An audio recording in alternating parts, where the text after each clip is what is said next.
काफी विचार विमर्श के बाद भारत की संसद ने कृषि सुधारों को कानूनी स्वरूप दिया। इन सुधारों से न सिर्फ किसानों के अनेक बंधन समाप्त हुए हैं, बल्कि उन्हें नए अधिकार भी मिले हैं, नए अवसर भी मिले हैं। इन अधिकारों ने बहुत ही कम समय में किसानों की परेशानियों को कम करना शुरू कर दिया है।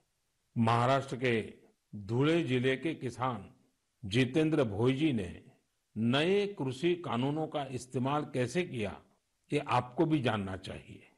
जितेंद्र भोई ने मक्के की खेती की थी और सही दामों के लिए उसे व्यापारियों को बेचना तय किया। फसल की कुल कीमत तय हुई करीब 3,32,000 रुपये। जितेंद्र भोई को 25,000 रुपये एडवांस भी मिल गए थे। तय ये हुआ था कि बाकी का पैसा उन्हें 15 दिन में चुका दिया जाएगा।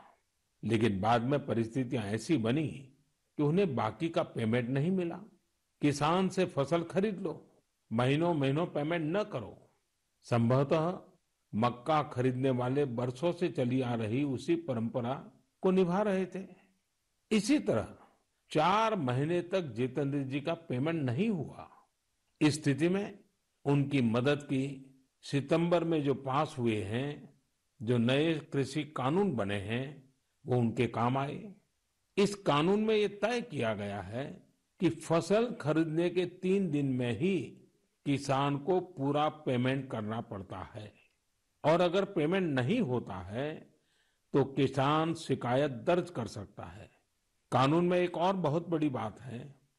इस कानून में ये प्रावधान किया गया है कि क्षेत्र के एसडीएम को 1 महीने के भीतर ही किसान की शिकायत का निपटारा करना होगा।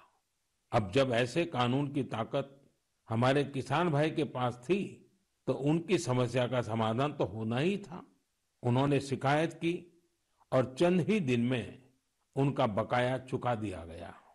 यानी कि कानून की सही और पूरी जानकारी ही जितेंद्र जी की ताकत बनी।